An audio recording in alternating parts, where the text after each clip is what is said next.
반갑습니다. 성도 여러분, 한가람 성경 읽기에 오신 여러분들 환영합니다.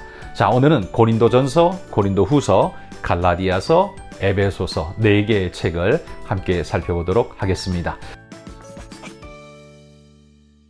자, 먼저 고린도 전후서의 기본이 되는 고린도라는 도시를 한번 알아봅시다. 고린도는 그리스 남부 지역 아가야 지방이라고 부르는 지역에 위치한 인구 6, 70만 정도의 대도시였습니다. 이곳은 아가야 지방의 수도이기도 했는데요. 이곳은 무역의 중심지였고 그러다 보니 경제적 부흥기를 누리는 그런 아주 부유한 도시였습니다.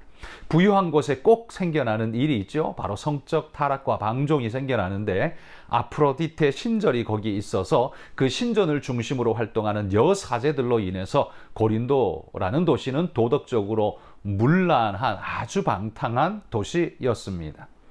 바울은 바로 이곳에서 브리스길라와 아굴라의 집에 유숙하면서 1년 6개월 동안 그들과 함께 사역을 하게 됩니다.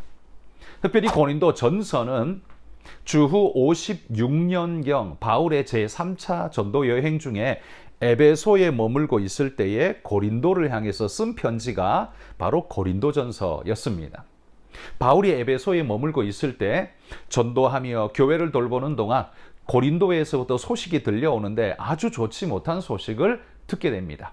여러 경로를 통해 들려오는데 글로의 집 사람들이 전해온 소식, 또 아볼로가 전해준 소식, 이런 소식들을 들어보면 매우 우울하고 걱정이 가득할 수밖에 없는 그런 글들을 써보내게 되죠. 그래서 바울은 바로 이 고린도전서 이전에 앞에 먼저 편지를 하나 써보내게 됩니다.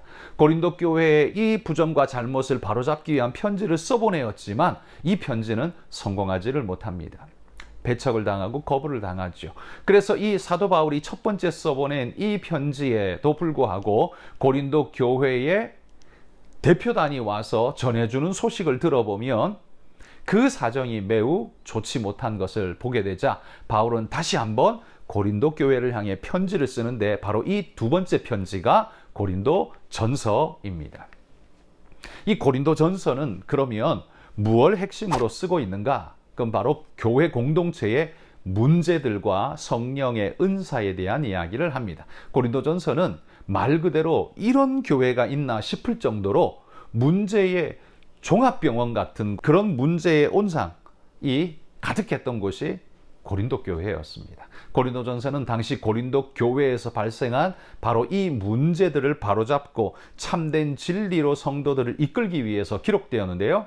1장에 보면 계파의 문제가 나옵니다. 나는 바울파, 나는 아볼로파, 베드로파, 그리스도파, 이렇게 각각 나뉘어진 파당의 문제가 있었고요. 2장에서는 육에 속한 사람들에 대해 바울이 권면하는 이야기가 나오고, 또 4장에서는 교인들의 판단과 교만의 죄를 지적하고, 5장에서는 교인들의 음행의 죄, 6장에서는 송사의 문제, 7장에서는 결혼의 문제, 8장에서는 우상제물과 음식의 문제, 9장에서는 바울의 사도권을 문제 삼고, 10장에서는 우상숭배와 성만찬의 문제, 11장에서는 남녀 관계의 질서 문제 등등의 교회 잡다한 수많은 문제가 언급되어지고 있습니다. 그리고 12장부터는 성령의 은사에 관한 가르침과 부활의 문제를 지적해주고 있습니다. 이 고린도 교회의 수많은 문제들을 언급하면서 서신의 후반부에서는 성령의 은사에 대해서 언급하고 있는데요. 그 이유가 뭐겠습니까? 이건 이런 문제들의 진정한 해결 방법은 성령 충만을 받는 것으로 인정되기 때문에 사도 바울은 그들에게 가르침의 메시지를 전하면서도 마지막에서는 성령 충만에 대한, 성령의 은사에 대한 이야기로 고린도 전서는 뒷부분을 가득 채우게 됩니다. 또한 성도의 부활에 대한 이야기를 하는데요. 이 부활 소망은 이 땅에서의 그 집착과 다툼을 초월할 수 있는 안목을 성도들에게 제공해 주는 것이죠. 그래서 고린도전서는 교회의 수많은 문제들을 지적하고 바로잡기 위한 바울의 애타는 심정이 고린도전서 안에 가득 스며져 있습니다. 자, 그러면 그 다음 책 고린도후서는 어떨까요? 바울은요, 고린도전서를 써보내고 난 후에 문제의 심각성을 생각하고 고린도를 다시 방문해야겠다. 글은 써보냈지만 내가 가서 직접 봐야겠다라고 생각하고 방문하게 됩니다. 그런데 두 번째 이 방문 때에 적대자들의 공격으로 인해서 바울은 아무 소득 없이 에베소로 다시 돌아올 수밖에 없었습니다. 마음이 얼마나 무거웠을까요? 실패의식도 있었겠지만 안타까운 교회를 향한 안타까운 마음이 그를 완전히 지배했을 겁니다. 그리고 그 고린도 교회를 향해 다시 한 번 더 바울이 편지를 쓰게 되는데 일명 이 편지를 우리는 눈물의 편지라고 부릅니다. 이 편지도 또한 없어졌기 때문에 어떤 편지 내용인지는 모르지만 바울이 눈물로 써보낸 편지라고 해서 우리는 눈물의 편지라고 부르죠. 이 편지는 준엄하게 꾸짖으면서 마침내 회개하도록 그렇게 만들었습니다. 이 편지는 디도가 직접 들고 가서 고린도 교회에 전달해 주었는데요.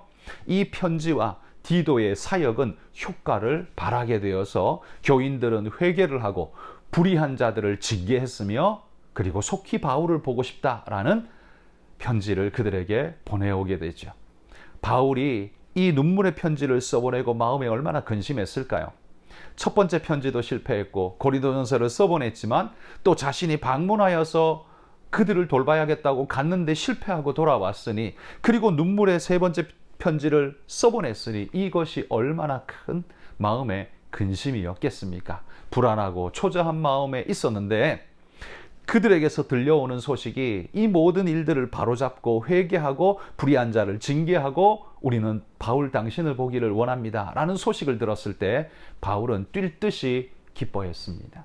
디도를 통해 고린도 교회에 변화된 소식을 들었을 때 바울은 10년 채증이 다 내려가는 것처럼 마음에 큰 위로를 받죠. 그래서 여러분 고린도 후서 1장을 시작하는데 위로라는 단어가 그렇게 많이 나오는 겁니다. 왜냐하면 바울이 그 소식을 통해 위로를 받았거든요.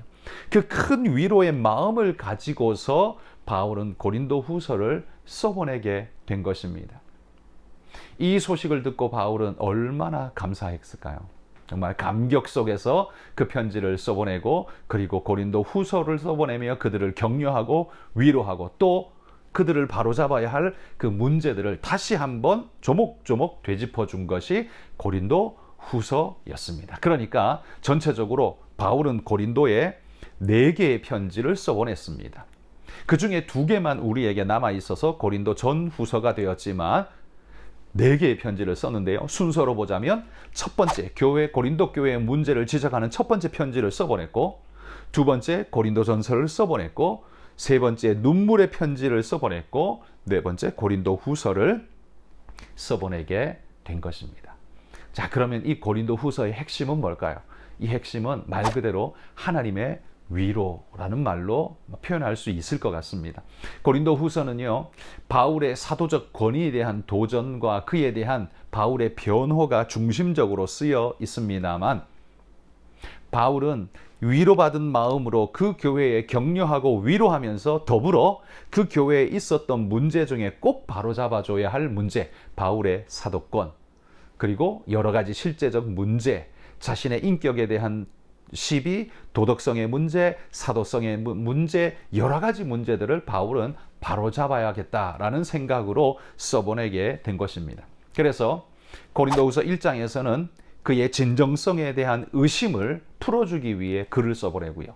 3장에서는 바울의 사도성에 대한 의심을 풀어주기 위해 그 내용의 글을 써보내고 4장에서는 바울의 초라한 외모에 대한 조롱이 있는데 그것에 대해서 답변을 하며 또 8장에서는 헌금에 대한 물질적 의심을 보내는 자들에게 그 헌금에 대한 메시지를 써보내고 10장에서는 사도적 권위에 대해서 도전하고 있는 이들이 있기에 사도적 권위에 대한 답변을 그들에게 써보냅니다. 그리고 12장에서는 영적인 체험에 대한 의심을 하고 있는 그들에게 바울의 놀라운 영적 체험을 소개해 줌으로써 그들의 의심을 씻어주는 역할을 하게 되죠. 이 많은 도전들이 고린도 교회 안에 바울을 향해 있었다는 거죠. 이것을 하나하나 설명해 주면서 답변을 써보내고 있는 것이 바로 고린도 후서입니다.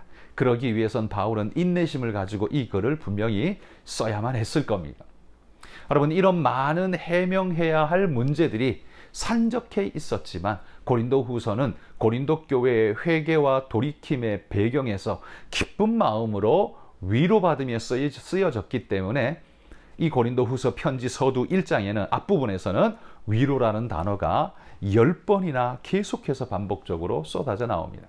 그러나 이런 위로는 세상이 주는 위로와는 다른 차원의 그리스도로 말미암는 위로로서 바울이 복음 사역에서 당했던 수많은 이전의 아픔과 고통의 사건 속에서도 하나님은 늘 나를 위로해 주셨다라는 이 놀라운 은혜를 다시 한번 소개하면서 바울은 이 메시지를 풀어가고 있습니다.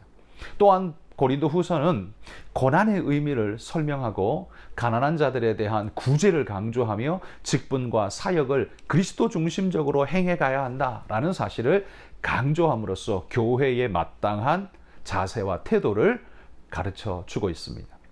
그러므로 이런 은혜 가운데서 우리가 어떻게 살아갈 것인가, 바로 이것을 교회에 가르쳐 주는 말씀이 고린도 후서의 말씀이죠. 그래서 고린도 전서와 고린도 후서는 교회된 우리가 어떻게 알고 가야 할 것인지 우리에게 귀한 깨달음을 주는 말씀이 고린도 전후서입니다.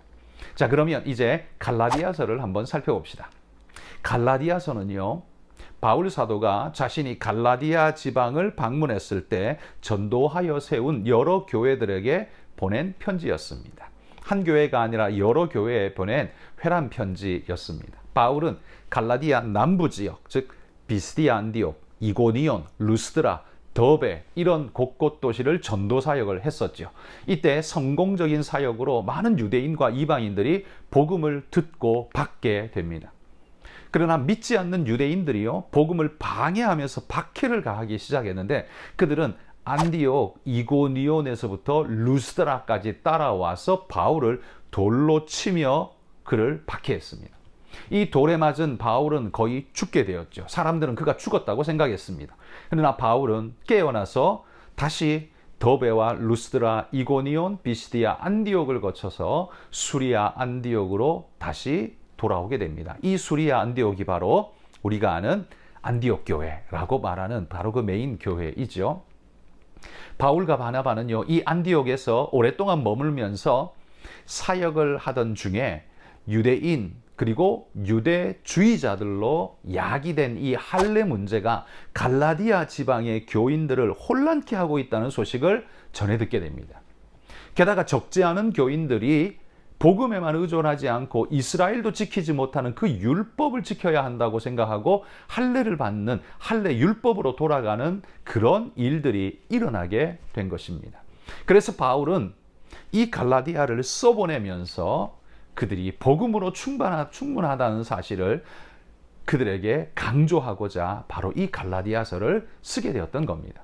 이 안디옥에서 바울과 바나바는 율법주의자들의 주장을 하는 사람들과 많은 논쟁을 벌이게 되었습니다.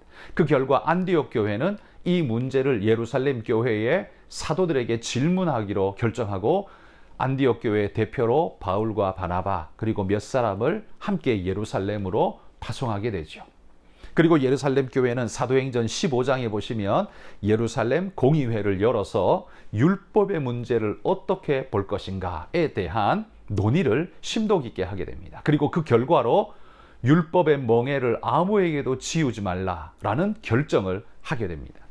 따라서 갈라디아서는 예루살렘 회의가 있기 전 그 직전에 쓰여진 글이라는 걸 우리 알 수 있겠죠. 예루살렘 회의가 주후 49년에 쓰였으니까요. 갈라디아서는 아마도 48년경 정도에 기록되었을 것이다 라고 우리는 그렇게 생각을 합니다. 자, 그러면 이 갈라디아서가 강조하는 핵심은 뭘까요? 두말할 것 없이 율법의 굴레에서 벗어나라 라는 선포입니다. 갈라디아 지역에서 다른 복음을 주장하는 자들이 늘어나면서 그들로부터 복음의 순수성을 지켜야 할 필요성이 강조되어지게 되었습니다. 그래서 갈라디아서를 기록했던 거죠. 다른 복음이란 할례를 비롯한 율법적 요소를 준수해야 구원받을 수 있다라고 말하는 기독교로 위장한 유대교적 가르침, 이걸 바울은 다른 복음이라고 신랄하게 비판했습니다. 실제로 바울이 전도한 그리스도인 가운데에서 유대교로 다시 돌아간 이들도 있었습니다.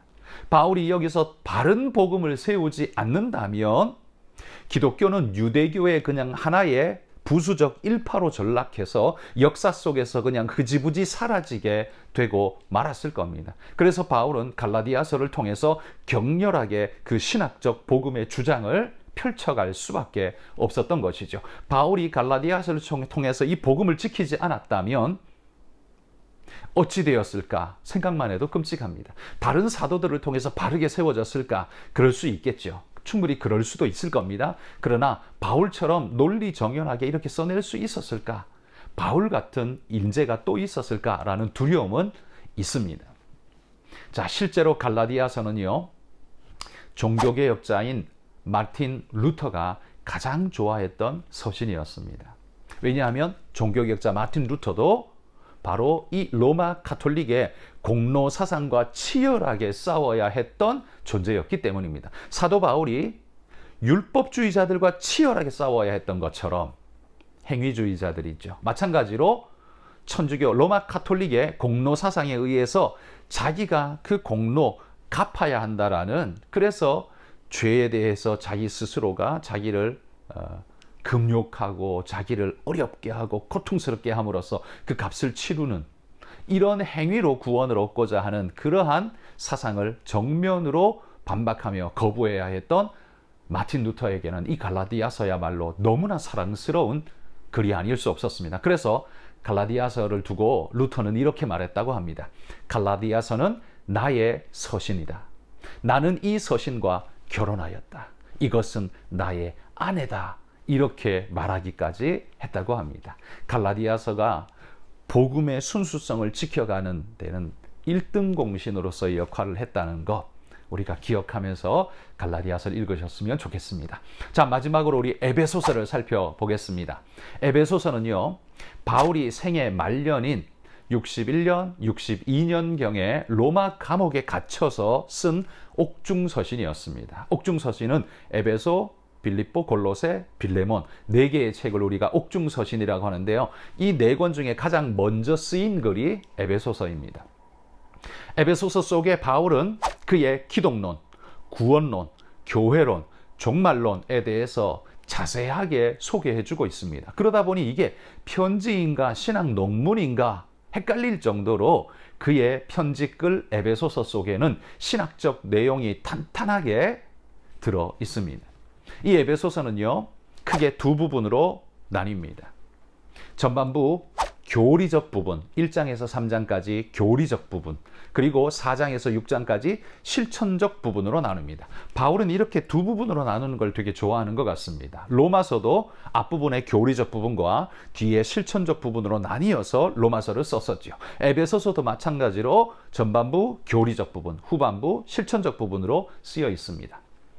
좀 구체적으로 보면 1장은 교회는 그리스도를 머리로 모신 몸이다 라고 강조합니다. 그래서 교회는 뭐냐? 그리스도의 몸이다 라고 강조하죠. 2장에서는 교회는 하나님의 권속이다, 하나님의 백성 가족이다 라는 사실을 강조하고요. 3장에서는 교회는 하나님의 비밀이다 라고 이렇게 가르칩니다. 그러니까 1, 2, 3장은 기독교회에 대한 이해의 근본을 말해줍니다. 교회론을 분명하게 선언하는 게 에베소서라는 말씀이죠. 그리고 후반부인 4장은 하나님의 부르심에 대한 합당한 삶이 무엇인가에 대해서 말해줍니다. 우리는 한 몸이며 한 믿음으로 한 소망으로 살아가야 할 것을 바울은 강조합니다. 그리고 5장에서는 우리는 그리스도의 신부라 해서 빛의 자녀들답게 거룩함으로 살라라고 강조해 줍니다. 그리고 6장에서는 하나님의 전신갑주를 입고 싸우라라고 말하죠.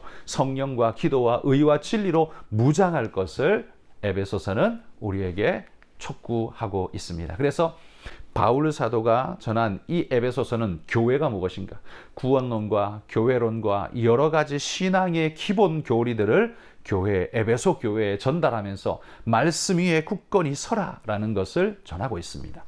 바울이 옥중에 갇혀 있었으니 자신이 어떻게 될지 마음이 불안했겠죠. 자신에 대한 불안보다는 교회를 더 이상 돌볼 수 없고 말씀을 전할 수 없다라는 마음이 든다면 내가 이 교회에 대해서 일목요연하게 정확하게 내가 저들을 서신으로라도 가르쳐야 하겠다는 생각이 들지 않았을까요? 그래서 바울은 옥중에서 써보낸 편지가 아니라 신학 논문 같은 글로서 교회를 향해서 그의 간절한 마음을 우리에게 전해줍니다.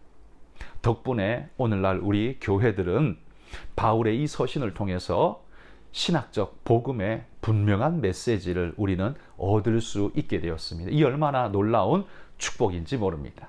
자, 여러분, 오늘 우리가 고린도전서, 후서, 갈라디아서, 에베소서 4개의 책을 살펴볼 텐데요. 고린도전서는 16장, 고린도 후서는 13장, 갈라디아서 6장, 에베소서 6장으로 되어 있습니다. 도합 41장인데요.